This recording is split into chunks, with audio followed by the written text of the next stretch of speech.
La flotte impériale obscurcissait les étoiles, s'étendant à perte de vue comme une tempête de métal vivant. Des milliers de vaisseaux de guerre flottaient dans le vide spatial, leurs coques gigantesques réfléchissant les lueurs bleutées de la nébuleuse d'Arkel. Au centre de cette armada terrifiante se trouvait le vaisseau amiral, le souverain des cieux, une forteresse interstellaire longue de plusieurs kilomètres, entourée d'anneaux d'énergie où circulaient des navettes à grande vitesse. C'était ici que l'Empire Xelarian rendait sa justice, et c'était ici que les ennemis de la couronne étaient exécutés sous les yeux de toute la galaxie. À genoux sur une plateforme d'exécution froide et brillante, Elias Carter retenait difficilement sa respiration. Des champs d'énergie retenaient ses poignets et ses chevilles, émettant une lueur bleue qui vibrait doucement contre sa peau meurtrie. Son corps portait les marques de la captivité, mais son regard restait vif, brûlant d'une rage contenue. Devant lui s'étendait une immense salle ouverte sur l'espace, protégée seulement par un mur de force transparent. Des gradins flottants accueillaient des milliers de membres de l'Empire, soldats en armure scintillante, nobles drapés de tissus lumineux, juges aux formes étranges et aux yeux multiples. Tous observaient l'unique humain présent, avec une curiosité mêlée de mépris.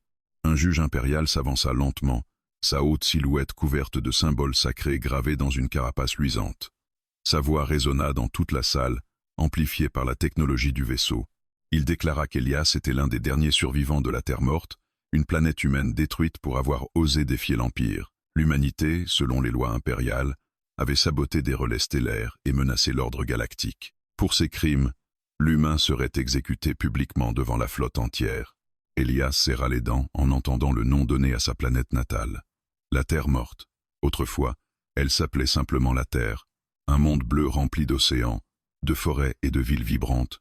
Il revoyait encore les cieux s'embraser sous les bombardements orbitaux, les continents se fissurer, des milliards de vies effacées en quelques heures.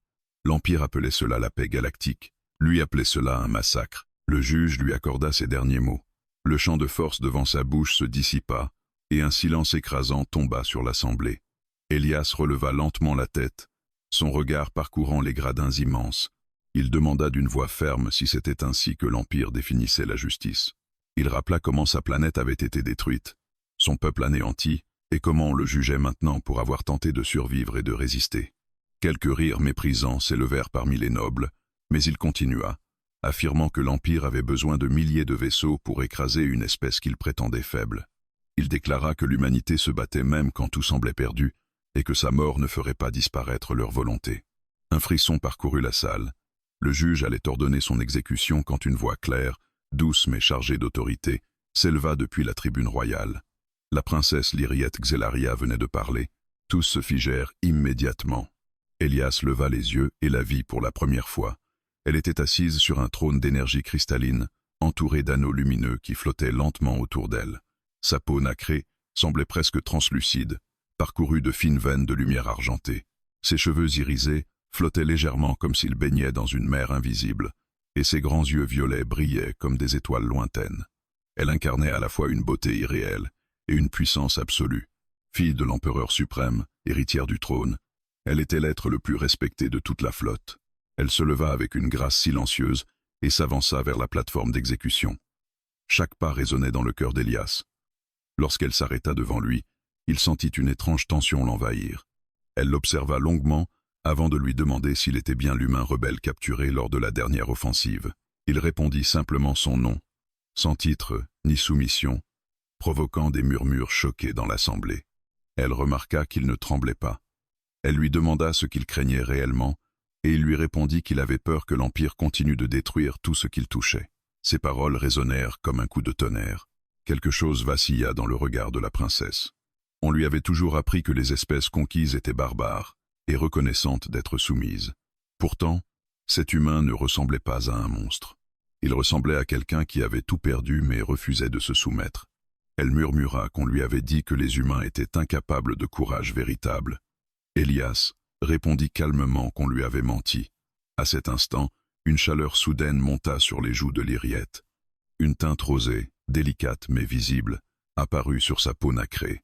La princesse Xelaria, symbole de contrôle et de dignité impériale, venait de rougir devant toute la flotte. Un choc parcourut l'assemblée. Les nobles échangèrent des regards incrédules, et même le juge sembla perdre toute contenance. Lyriette recula légèrement, troublée par l'émotion inconnue qui agitait son cœur. Son regard resta fixé sur Elias, comme s'il était la source d'un bouleversement qu'elle ne comprenait pas encore. Les systèmes d'exécution s'activèrent, la plateforme s'illumina, et les canons d'énergie commencèrent à charger, projetant une lumière aveuglante autour de l'humain. Elias ferma brièvement les yeux avant de les rouvrir, plongeant son regard dans celui de la princesse.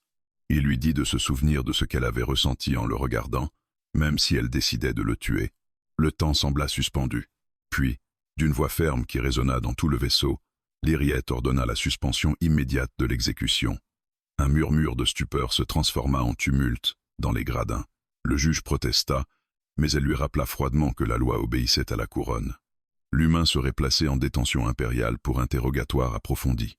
Avant de partir, elle posa une dernière fois son regard sur Elias. Dans ses yeux, il vit du doute, de la curiosité, et une émotion naissante qu'aucune conquête n'avait jamais provoquée. Ce jour-là, devant toute la flotte, une princesse alien avait rougi pour un humain condamné, et l'Empire venait de changer à jamais. La nouvelle de la suspension de l'exécution se répandit dans la flotte comme une onde de choc. Sur le vaisseau amiral, les gradins bourdonnaient encore de murmures, tandis qu'Elias était emmené par 2 gardes xélarians aux armures luisantes. Les champs d'énergie autour de ses poignets pulsaient doucement à chaque pas, rappelant qu'il restait un prisonnier condamné. Pourtant, quelque chose avait changé. Les regards posés sur lui n'étaient plus uniquement empreints de mépris. Certains exprimaient désormais la peur, d'autres une curiosité troublée. Un humain avait défié l'Empire et avait survécu, au moins pour l'instant. Lyriette, quant à elle, regagnait lentement ses appartements royaux, le cœur battant encore trop vite pour une princesse formée depuis l'enfance à la discipline absolue. Elle sentait la chaleur persistante sur ses joues, comme une trace indélébile de sa faiblesse. Rougir devant la cour était une chose impensable, presque honteuse. Les Xelarianes considéraient les émotions visibles comme un manque de maîtrise, indigne de la lignée impériale. Pourtant, elle n'avait rien pu contrôler lorsque cet humain l'avait regardée avec tant de détermination et de douleur mêlée. Une fois seule dans la vaste chambre aux murs translucides donnant sur l'espace, Lyriette posa ses mains contre sa poitrine, cherchant à calmer son souffle. Les étoiles défilaient lentement derrière les parois énergétiques, et la flotte formait une mer de lumières infinies. Elle revoyait sans cesse le regard d'Elias, cette fierté farouche qui ne s'était pas brisée même à l'instant où la mort le guettait. Pourquoi ces paroles l'avaient-elles touché si profondément? Depuis toujours, on lui avait enseigné que les humains étaient des créatures chaotiques, incapables de loyauté ou de noblesse. Pourtant, cet homme avait parlé avec plus d'honneur que bien des nobles qu'elle côtoyait chaque jour. Pendant ce temps, Elias était conduit à travers un labyrinthe de couloirs métalliques illuminés par des lignes de lumière bleue. Le vaisseau amiral ressemblait à une cité entière flottant dans le vide, remplie de soldats, de techniciens et de machines colossales. Il entendait les murmures derrière les parois translucides, percevant parfois son nom prononcé avec surprise. Certains le traitaient de fou pour avoir osé parler ainsi à la princesse, d'autres chuchotaient qu'il devait posséder une forme de pouvoir caché pour avoir survécu à une exécution publique. Les gardes le jetèrent finalement dans une cellule circulaire aux parois d'énergie solide. Le sol vibrait doucement sous la propulsion du vaisseau et l'air était imprégné d'une odeur métallique.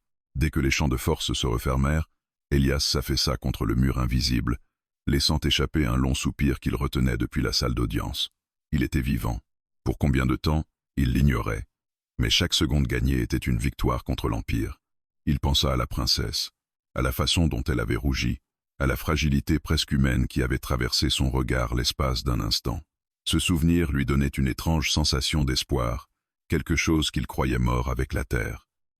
Être qu'au cœur même de l'Empire existait une faille, une personne capable de douter et de changer les choses. Quelques heures plus tard, ou peu, être quelques cycles du vaisseau, le temps n'avait plus vraiment de sens dans la cellule, une lueur différente traversa les parois. Les champs d'énergie vibrèrent, avant de s'écarter lentement. Elias se redressa immédiatement, prêt à affronter ce qui venait. Lyriette entra. Elle n'était plus vêtue des ornements royaux imposants de la salle d'audience.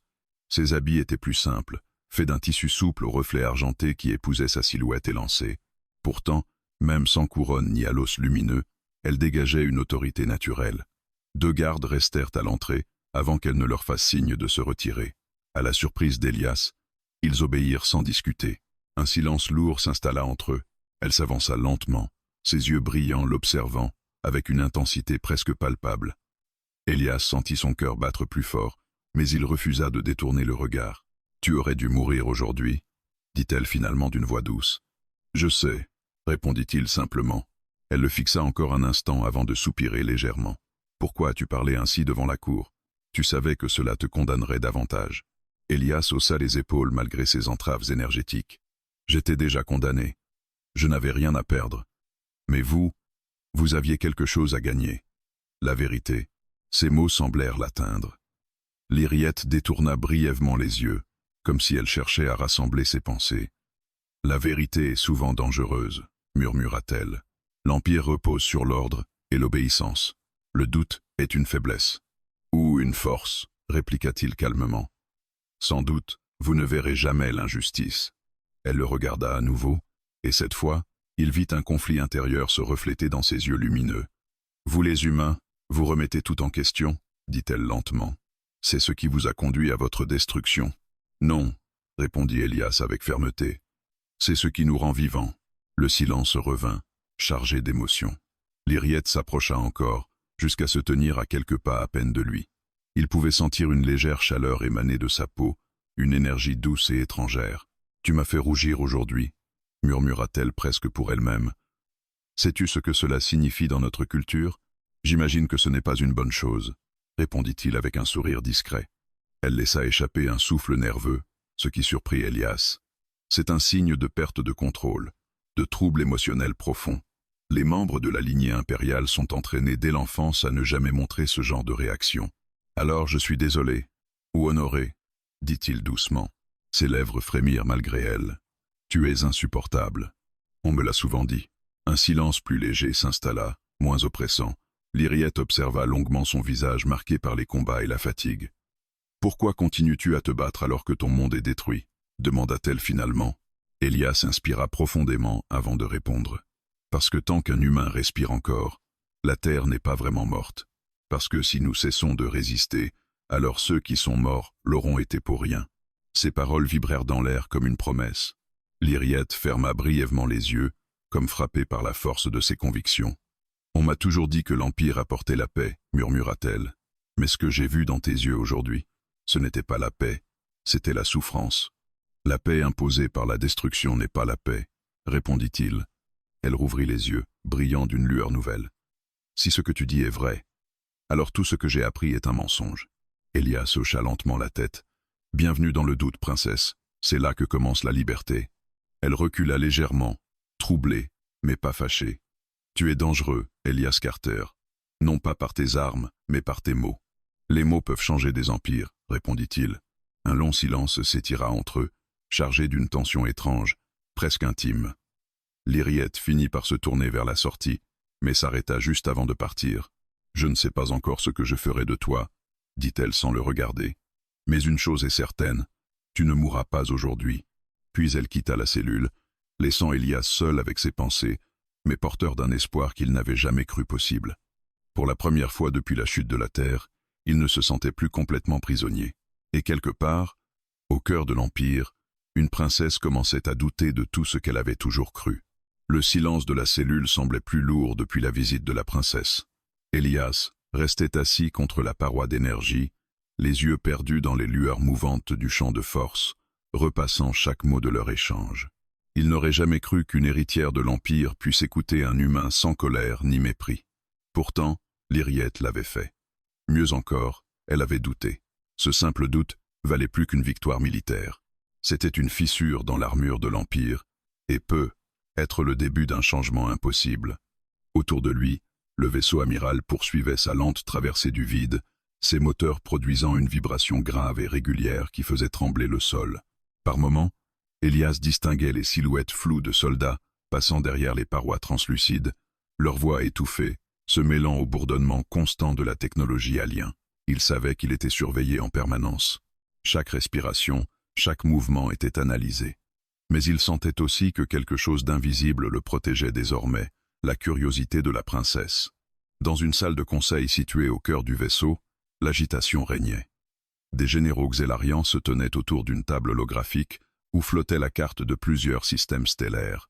Le juge impérial de l'exécution y était présent, ses yeux multiples brillant d'une colère mal contenue. Cet humain aurait dû mourir, gronda-t-il. La princesse a défié la loi sacrée. Sa clémence met en danger l'autorité de l'Empire.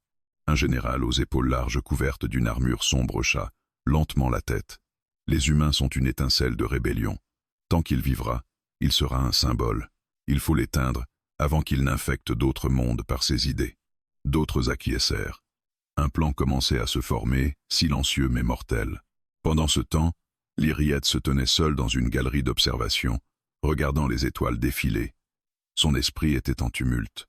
Elle n'arrivait pas à chasser de ses pensées le regard d'Elias, ni la force tranquille de ses paroles. Toute sa vie, elle avait obéi à des principes rigides. L'Empire était juste, les conquêtes nécessaires, la domination un devoir sacré. Pourtant, en quelques minutes, un humain avait ébranlé ces certitudes construites sur des décennies. Elle posa sa main contre la paroi translucide, observant un croiseur impérial passer lentement devant la baie vitrée. Combien de mondes avaient été détruits par ces vaisseaux? Combien d'espèces réduites au silence au nom de l'ordre? Pour la première fois, elle ne ressentit pas de fierté en regardant la puissance de la flotte, mais un malaise profond. Un léger signal lumineux apparut sur son bracelet royal, un message prioritaire du conseil militaire. Elle l'ouvrit et lut les lignes avec attention. On y exprimait l'inquiétude concernant l'humain et suggérait un accident pour corriger l'erreur de la suspension d'exécution. Ses doigts se crispèrent. Il voulait le tuer. La colère monta en elle, brûlante et nouvelle. Comment osait-il défier sa décision? Elle était l'héritière de l'Empire, et pourtant ils agissaient déjà dans son dos.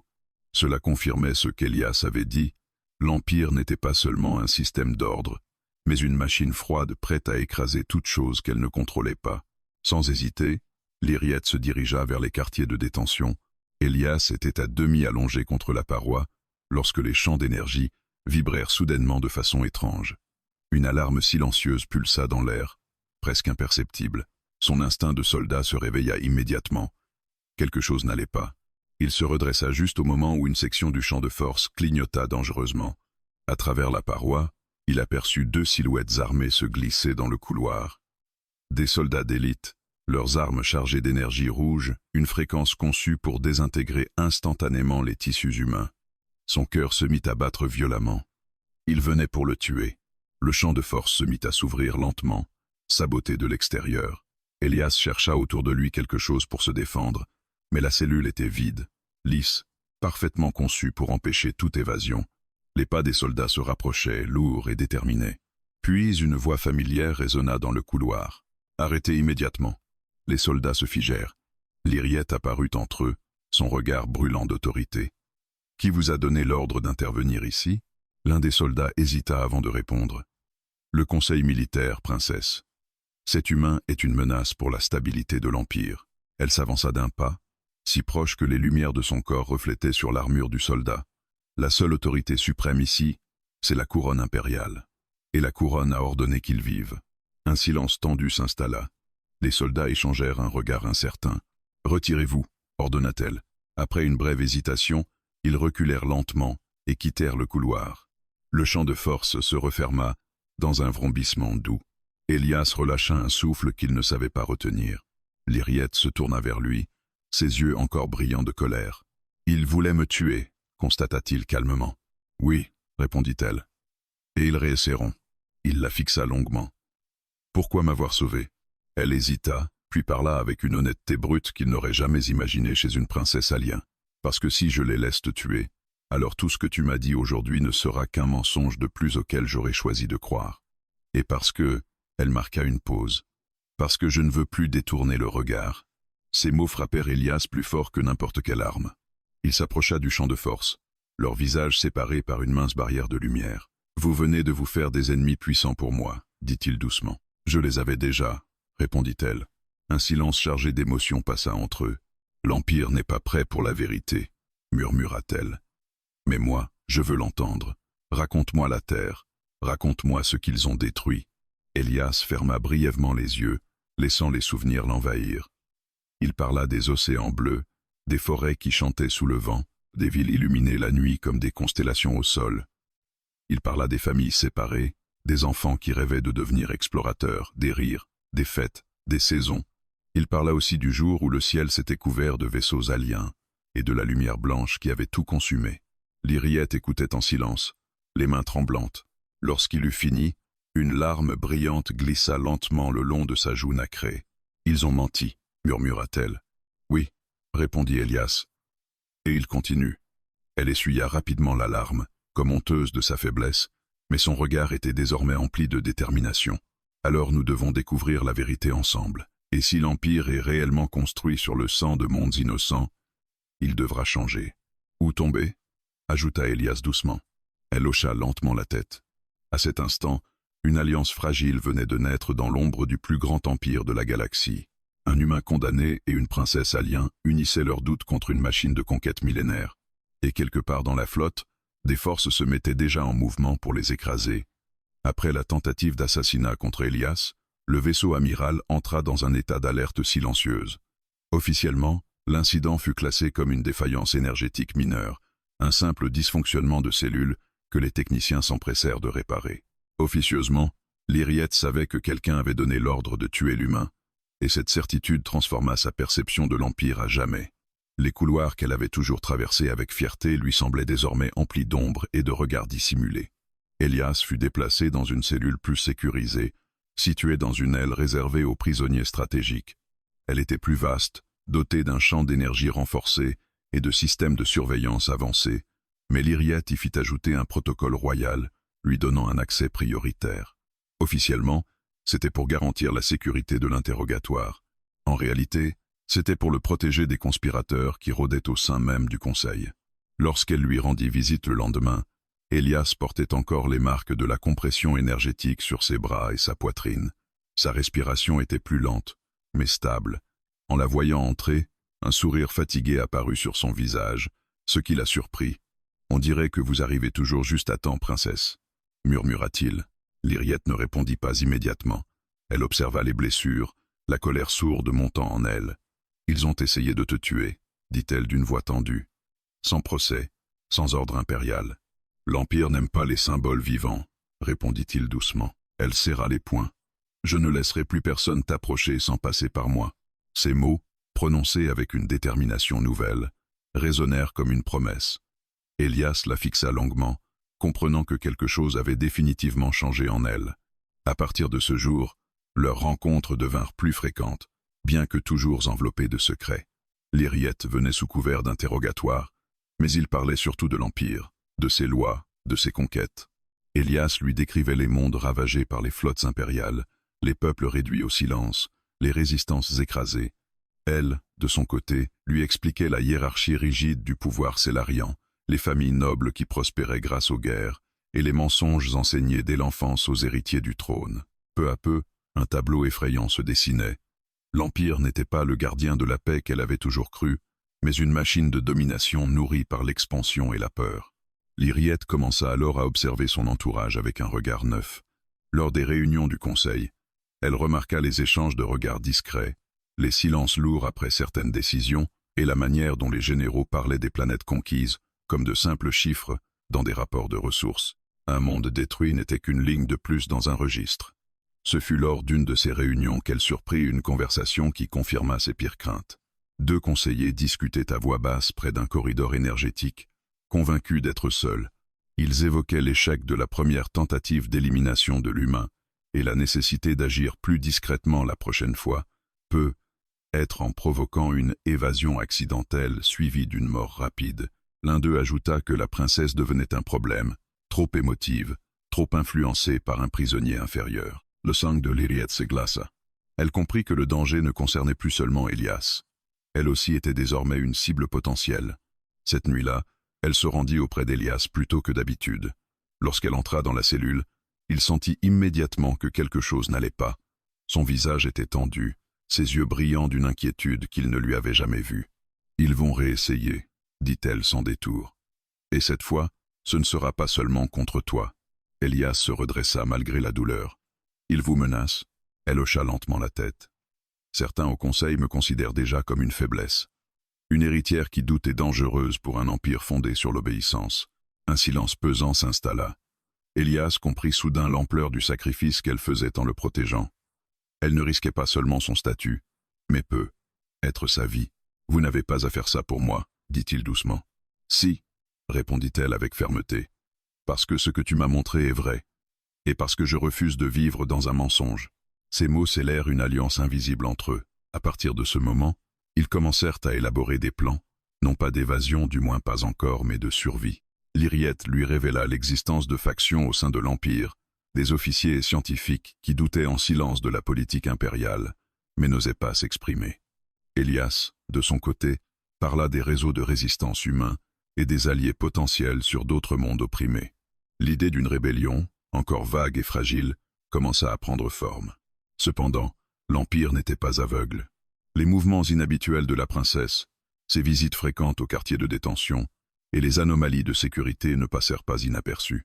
Un général loyal au conseil ordonna une surveillance renforcée, convaincu que Lyriette préparait quelque chose.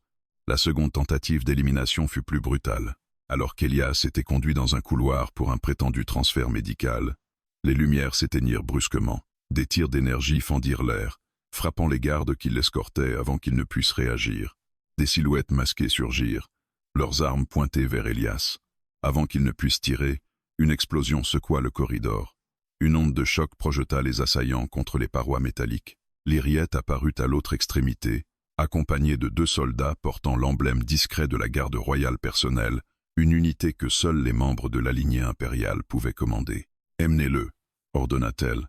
Les gardes saisirent Elias et s'élancèrent dans les couloirs secondaires, tandis que Lyriette couvrait leur fuite avec des impulsions d'énergie projetées depuis un dispositif royal intégré à son poignet. Les alarmes se mirent à hurler dans tout le secteur. Ils atteignirent une zone sécurisée dissimulée derrière des champs de camouflage optique. Là, Lyriette fit sceller l'accès et activa des protocoles de brouillage empêchant toute détection immédiate. Elias, haletant, la regarda avec stupéfaction. « Vous venez de vous opposer ouvertement à l'Empire. » Elle soutint son regard, sans la moindre hésitation. « L'Empire s'est opposé à la vérité bien avant moi. » Un silence chargé d'émotion les enveloppa. Ils venaient de franchir un point de non-retour. « À partir de maintenant, continua-t-elle, ils nous considéreront comme des traîtres. » Elias esquissa un sourire malgré la situation. « Bienvenue dans la résistance, princesse. » Contre toute attente, elle laissa échapper un léger rire nerveux. « Je suppose que je n'ai plus vraiment le choix. » Ce moment, aussi bref fut-il, scella leur complicité. Désormais, ils n'étaient plus une princesse et un prisonnier. Ils étaient des alliés. Et dans les entrailles même du vaisseau amiral, les premières étincelles d'une rébellion capable d'ébranler l'Empire venaient de naître. Le refuge dissimulé dans les entrailles du vaisseau amiral n'avait rien de luxueux. Il s'agissait d'une ancienne salle de maintenance oubliée lors des extensions successives du souverain des cieux, protégée par des champs de camouflage optique et des brouilleurs énergétiques que seule la garde royale connaissait encore. Des conduits massifs serpentaient le long des murs, diffusant une chaleur constante, et une faible lumière bleutée baignait l'espace d'une atmosphère presque intime. C'était là que Lyriette avait conduit Elias après l'attaque, loin des regards du Conseil et des systèmes de surveillance impériaux. Pendant les premières heures, aucun d'eux ne parla vraiment. Elias s'assit contre une paroi métallique, tentant de reprendre son souffle, tandis que Lyriette marchait lentement d'un bout à l'autre de la pièce, ses pensées en tumulte.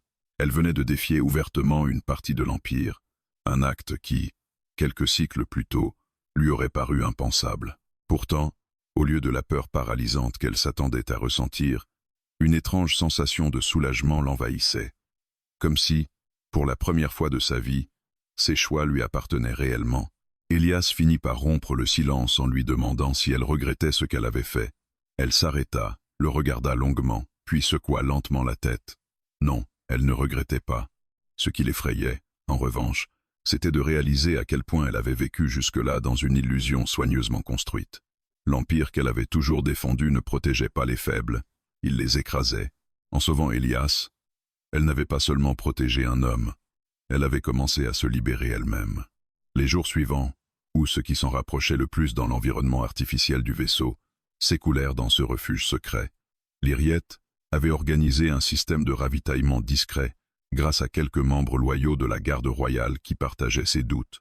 Elias reçut des soins pour ses blessures, des onguents régénérateurs célariants, accélérant la guérison de sa peau meurtrie. À mesure que son corps récupérait, son esprit, lui, se remplissait d'un mélange de gratitude et d'inquiétude.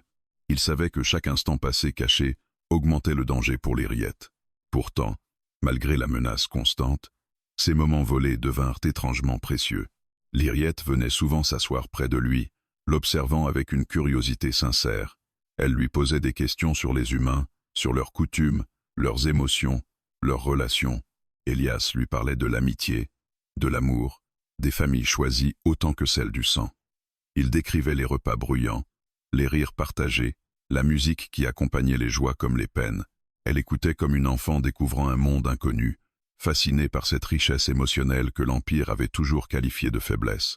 Un jour, il fredonna doucement une vieille mélodie humaine, un chant simple que sa mère lui chantait lorsqu'il était enfant. La voix d'Elias, encore un peu rauque, résonna dans la salle métallique. Lyriette sentit une boule se former dans sa gorge, une sensation qu'elle n'avait jamais connue. Des images floues de la terre, telles qu'il les avait décrites, se superposaient dans son esprit, et elle comprit soudain que ces souvenirs ne lui appartiendraient jamais réellement, parce que l'Empire les avait détruits. « Pourquoi est-ce que ça fait si mal ?» demanda-t-elle à voix basse lorsqu'il termina. Elias la regarda avec douceur. « Parce que tu ressens de la tristesse. C'est le prix de l'empathie. » Elle posa une main contre sa poitrine, là où son cœur battait un peu trop vite. Les Xélarians apprennent à supprimer ce genre de réaction. Elles troublent le jugement. « Peut être, répondit-il, mais elles rendent aussi plus juste. » Ces mots s'ancrèrent profondément en elle. Peu à peu, Lyriette changeait. Son regard devenait moins dur, ses gestes plus spontanés. Parfois, elle riait un son léger et hésitant au début, puis de plus en plus naturel. Chaque fois que cela arrivait, elle portait instinctivement une main à sa bouche, comme surprise par elle-même. Elias ne pouvait s'empêcher de sourire, en la voyant découvrir ces émotions humaines qu'elle avait toujours réprimées. Leur conversation devint plus personnelle. Elias parla de ses peurs, de la culpabilité d'avoir survécu quand tant d'autres étaient morts. Il avoua qu'il se sentait souvent vide depuis la destruction de la terre, comme si une partie de lui avait été arrachée à jamais. Lyriette, à son tour, confia la solitude du trône, la pression d'être parfaite, l'impossibilité de montrer la moindre faiblesse. Pour la première fois, elle se sentait comprise. Une nuit artificielle, alors que les lumières du vaisseau passaient en mode tamisé, Lyriette s'assit très près de lui. Le silence était paisible, presque fragile. Elle observa les traits de son visage, marqués par les combats mais adoucis par la fatigue. « Elias, murmura-t-elle, hésitante. Est-ce que ce que je ressens est normal pour un être comme moi ?» Il tourna lentement la tête vers elle. « Qu'est-ce que tu ressens ?» Elle inspira profondément. « Quand tu souffres, j'ai mal. Quand tu souris, je me sens légère. Et quand je pense à te perdre, j'ai peur comme jamais auparavant. » Elias resta silencieux un moment, conscient du poids de ses mots. « Lyriette, ce que tu décris ressemble beaucoup à de l'attachement. Peut être même à quelque chose de plus fort. » Ses joues prirent une teinte rose et familière, mais cette fois, elle ne chercha pas à la cacher. Les Xélarians n'ont pas de mots précis pour cela. Les unions royales sont politiques, jamais émotionnelles. Chez les humains, on appelle ça aimer, dit-il doucement. Le mot sembla flotter entre eux, chargé d'une puissance nouvelle. Elle le répéta à voix basse, comme pour en goûter chaque syllabe. Aimer. Le silence qui suivit n'était plus inconfortable, mais vibrant. Elias sentait son cœur battre à tout rompre. Il n'aurait jamais imaginé ressentir à nouveau quelque chose d'aussi intense après la chute de son monde, encore moins pour une princesse alien. Pourtant, l'émotion était là, réelle et profonde. Il leva lentement la main, hésitant, s'arrêtant à quelques centimètres de la sienne. « Puis-je » demanda-t-il doucement. Lyriette hocha la tête. Leurs doigts se frôlèrent, d'abord timidement, puis se mêlèrent avec plus d'assurance. Une onde de chaleur parcourut Elias, tandis que Lyriette inspira brusquement, surprise par l'intensité de la sensation. Ce simple contact contenait plus de vérité que tous les discours impériaux qu'elle avait entendus. À cet instant précis, ils comprirent tous deux que leur lien dépassait désormais une simple alliance de survie. Ils étaient devenus quelque chose de plus. Cependant, dans les niveaux supérieurs du vaisseau, le Conseil n'était pas resté inactif. Les anomalies de sécurité persistantes, les disparitions temporaires de la princesse et les rapports confus des gardes éveillaient de sérieux soupçons. Un ordre discret fut donné, localiser le refuge caché et capturer l'humain vivant si possible, afin de l'utiliser comme levier contre Lyriette. La chasse venait de commencer. Dans leur sanctuaire fragile, Elias et Lyriette ignoraient encore que leur moment de paix était sur le point de s'achever. Mais une chose était désormais certaine, ils ne se battaient plus seulement pour survivre. Ils se battaient l'un pour l'autre, L'alarme silencieuse se déclencha sans bruit, mais dans les systèmes internes du souverain des cieux, des centaines de protocoles s'activèrent en même temps. Des capteurs thermiques balayaient les couloirs oubliés, des drones de reconnaissance glissaient dans les conduits d'aération, et des unités spéciales recevaient des coordonnées cryptées. Le refuge de l'Iriette n'était plus un secret. Elias sentit le changement avant même de l'entendre. Une vibration différente parcourait le métal sous ses pieds, comme un frisson annonçant une tempête. L'Iriette releva brusquement la tête, son regard se durcissant. « Ils nous ont trouvés », murmura-t-elle. À peine avait-elle prononcé ces mots qu'une explosion secoua l'entrée, dissimulée du refuge. Le champ de camouflage se déchira dans un éclair de lumière, révélant une escouade de soldats impériaux en armure noire, leurs armes chargées d'énergie pulsante. Sans hésiter, ils ouvrirent le feu. L'Iriette projeta une barrière d'énergie devant eux, stoppant net les tirs qui éclatèrent en gerbes lumineuses. Elias, le cœur battant, saisit un outil métallique abandonné dans la salle dérisoire face aux armes impériales, mais il refusait de rester immobile. « Par ici !» cria l'Iriette en ouvrant un passage latéral dissimulé derrière un conduit. Ils s'élancèrent dans un tunnel étroit, l'air brûlant de la propulsion du vaisseau leur fouettant le visage. Derrière eux, les soldats progressaient rapidement, leurs pas lourds résonnant comme des coups de tonnerre. Des tirs ricochaient contre les parois, illuminant l'obscurité de flashs violents. Le tunnel déboucha sur une plateforme de maintenance suspendue au-dessus d'un abîme mécanique, où d'immenses turbines tournaient lentement, générant l'énergie du vaisseau. La chaleur était étouffante. Des passerelles étroites reliaient différentes sections, oscillant légèrement sous les vibrations. L'Iriette hésita une fraction de seconde avant de saisir la main d'Elias. « Fais-moi confiance, » dit-elle.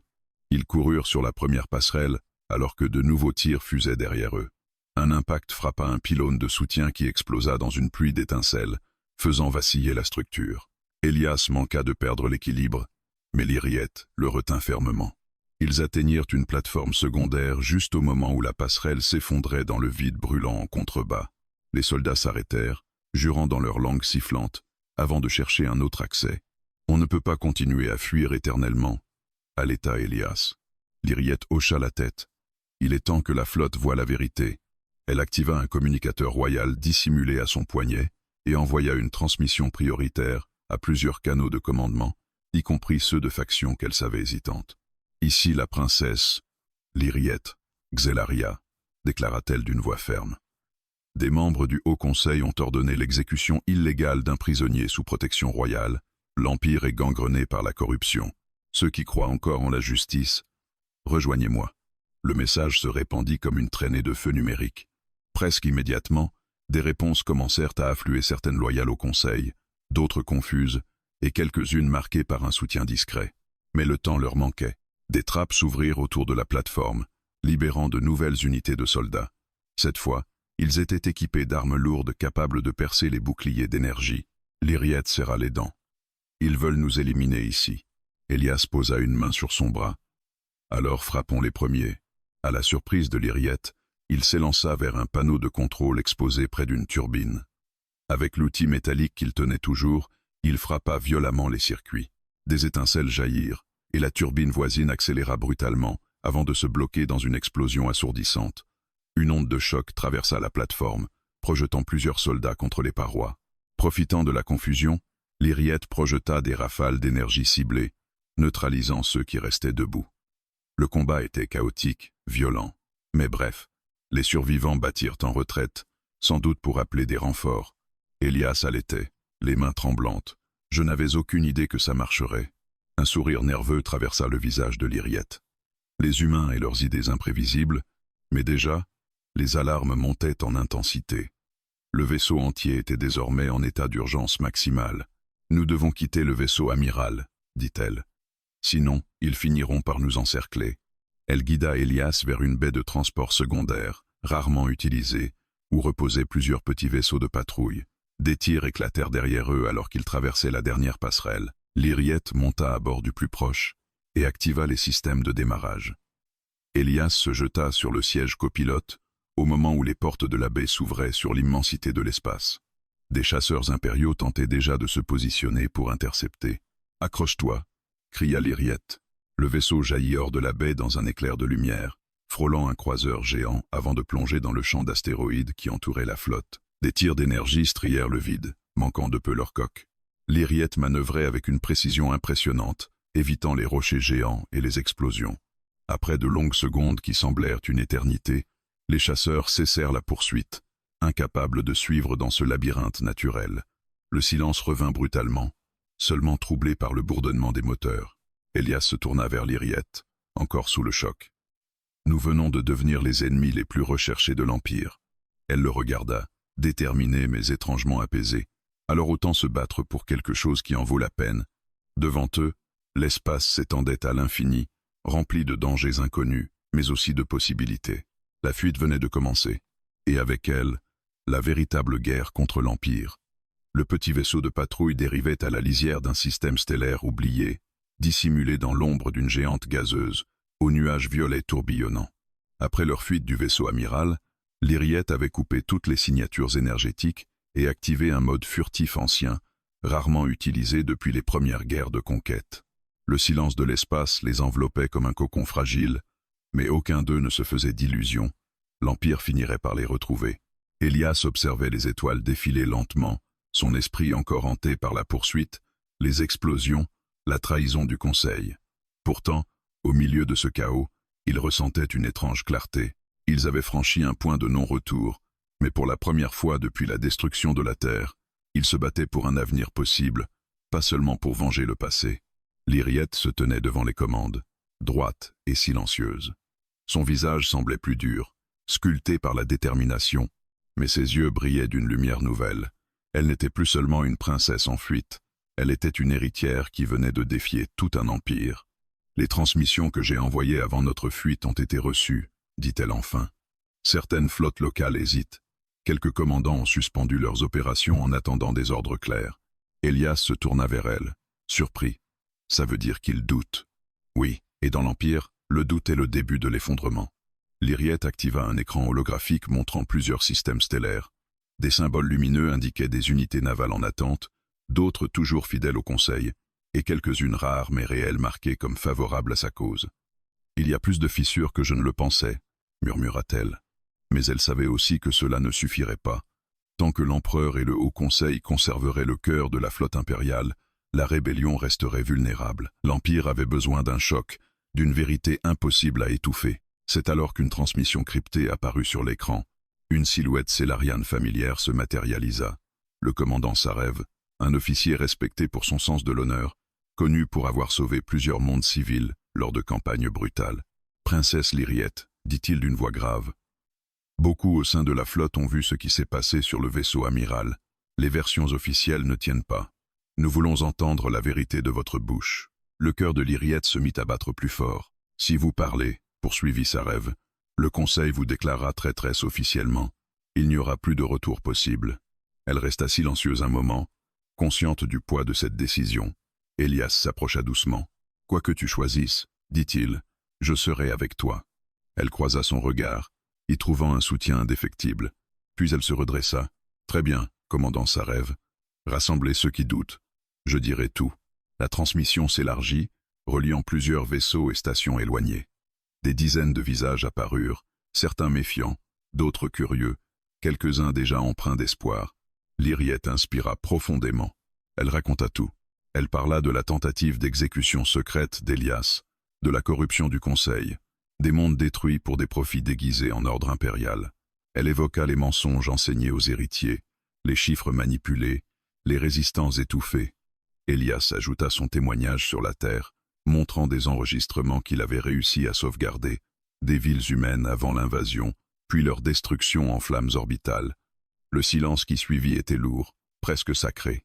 Certains officiers détournèrent le regard, incapables de soutenir la vérité.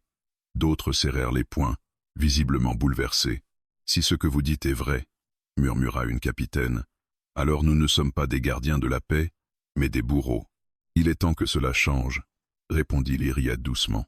Les transmissions se multiplièrent. Des flottes locales déclarèrent leur neutralité. Quelques-unes, plus courageuses, annoncèrent leur soutien à l'Iriette. Ce n'était pas encore une armée, mais c'était une étincelle. Cependant, la réaction de l'Empire ne tarda pas. Un message impérial officiel envahit tous les canaux. L'Iriette Celaria était accusée de trahison suprême, de collusion avec une espèce ennemie et de tentative de sédition. Une prime galactique colossale fut placée sur sa capture vivante ou morte. Elias serra les dents. Ils vont venir avec tout ce qu'ils ont. Lyriette hocha la tête. Je le sais. Mais maintenant, ils ne peuvent plus faire taire la vérité. Elle fixa l'immensité de l'espace devant eux. Pendant toute ma vie, j'ai cru que je deviendrais impératrice pour préserver l'ordre tel qu'on me l'avait enseigné. Aujourd'hui, je comprends que mon rôle est de le briser pour en créer un meilleur. Elle se tourna vers Elias. Si je continue sur cette voie, je ne serai peu, être jamais couronné selon les lois de l'Empire. Je perdrai ma famille, mon héritage, tout. Il prit doucement ses mains. Et qu'est-ce que tu gagneras? Elle réfléchit un instant, puis répondit avec une certitude calme. La liberté, la justice, et la chance de choisir par moi-même qui je veux être. Un sourire triste mais déterminé se dessina sur ses lèvres. Alors je fais mon choix. Je ne serai pas l'héritière d'un empire fondé sur la peur, je serai la voix de ceux qui l'a écrasé. À cet instant, Lyriette ne se sentit plus princesse. Elle se sentit reine, non pas par couronne, mais par décision. Au loin, les premières flottes impériales loyalistes se mettaient déjà en mouvement, leurs signatures énergétiques apparaissant comme des étoiles hostiles sur les capteurs. La guerre pour l'avenir de la galaxie venait officiellement de commencer. Et cette fois, Lyriette ne fuyait plus. Elle avançait pour affronter son destin. La bataille finale ne ressemblait à aucune autre guerre que la galaxie avait connue. Au cœur du système d'Aurélion, là où des soleils jumeaux illuminaient des champs d'astéroïdes dorés, les flottes s'affrontaient dans un ballet de feu et de lumière. D'un côté, l'armada impériale loyaliste, massive, disciplinée, ses croiseurs géants formant des lignes parfaites de destruction. De l'autre, une coalition fragile mais déterminée. Vaisseaux élariens dissidents, flottes de mondes opprimés, et les dernières forces humaines sorties de la clandestinité. Elias se tenait aux côtés de Lyriette sur la passerelle du vaisseau de commandement rebelle, observant l'immensité du combat. Des explosions éclataient comme des supernovas miniatures, et les communications saturaient de rapports urgents. Malgré le chaos, Lyriette restait d'un calme impressionnant, donnant des ordres précis, réajustant les formations, protégeant les vaisseaux civils avec une priorité absolue.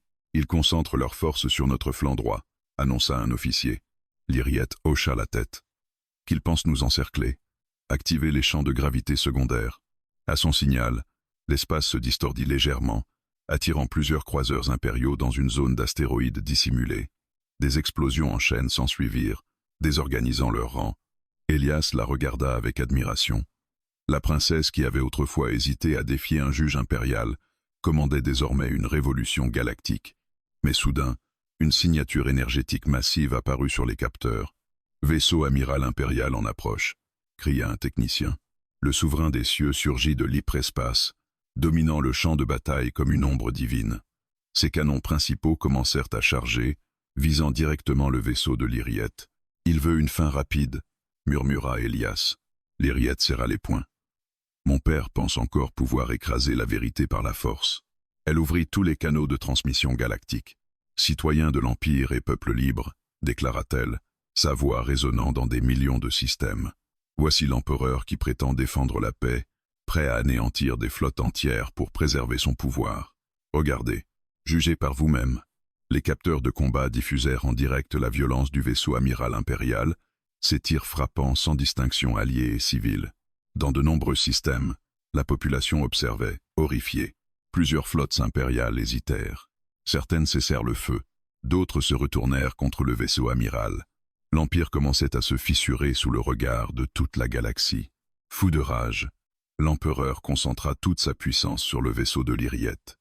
Les boucliers rebelles tremblèrent, se fissurant sous les impacts massifs. « Bouclier à 20%, cria un officier. Elias saisit la main de Lyriette. « S'ils tirent encore, on est fini. » Elle ferma brièvement les yeux, puis les rouvrit avec une détermination farouche. « Alors on ne leur laissera pas cette chance. » Elle ordonna une manœuvre désespérée. Toutes les flottes alliées concentrèrent leur feu sur les systèmes énergétiques du souverain des cieux. Des centaines de tirs convergèrent, perçant enfin ses défenses titanesques. Une explosion colossale déchira sa coque, provoquant une réaction en chaîne. Le vaisseau amiral impérial commença à se disloquer lentement, ses lumières s'éteignant une à une. Un silence stupéfait envahit les communications. L'Empire venait de perdre son cœur. Les flottes loyalistes restantes se rendirent ou battirent en retraite.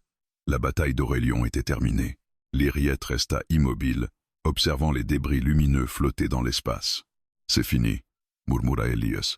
Elle hocha la tête, les yeux humides. « Non, c'est le début. » Les jours suivants virent la galaxie se transformer. Des traités de paix furent signés entre les mondes libérés. Les anciennes structures impériales s'effondrèrent, remplacées par une coalition interstellaire, fondée sur la coopération plutôt que la conquête. Les crimes du Haut Conseil furent révélés publiquement, et leurs membres arrêtés ou exilés. Une grande assemblée galactique fut organisée sur une station orbitale reconstruite au-dessus d'un monde neutre. Des représentants de centaines d'espèces s'y rassemblèrent pour assister à la proclamation de la nouvelle ère. Lyriette se tenait au centre de la plateforme, vêtue d'une tenue simple mais élégante, sans symboles impériaux. Elias se trouvait à ses côtés, vêtu d'un uniforme humain restauré symbole de la survie de son peuple. « Aujourd'hui, déclara Lyriette, nous ne célébrons pas une victoire militaire, mais la fin d'un empire fondé sur la peur. Nous entrons dans une ère où chaque monde aura une voix, où aucune espèce ne sera conquise au nom de l'ordre. » Des applaudissements résonnèrent à travers la station. Puis, à la surprise générale, Lyriette se tourna vers Elias et prit sa main. Un murmure parcourut l'assemblée. « Cet humain devait mourir devant la flotte impériale, » poursuivit-elle avec un léger sourire. « Il a survécu, et grâce à lui, j'ai appris ce que signifie la justice, l'empathie et l'amour. » Ses joues prirent cette teinte rosée désormais familière, mais elle ne chercha pas à la cacher. « Devant toute la galaxie, je choisis non pas un trône, mais un avenir partagé. » Elias serra doucement sa main, la gorge nouée. Les représentants se levèrent un à un, applaudissant, certains avec des tentacules, d'autres avec des ailes ou des mains humaines, mais tous unis par un même espoir. Sous les étoiles, une princesse alien qui avait défié son empire rougissait à nouveau cette fois par bonheur, et à ses côtés, un humain autrefois condamné souriait vers l'avenir. La galaxie n'était plus gouvernée par la peur, elle était enfin libre.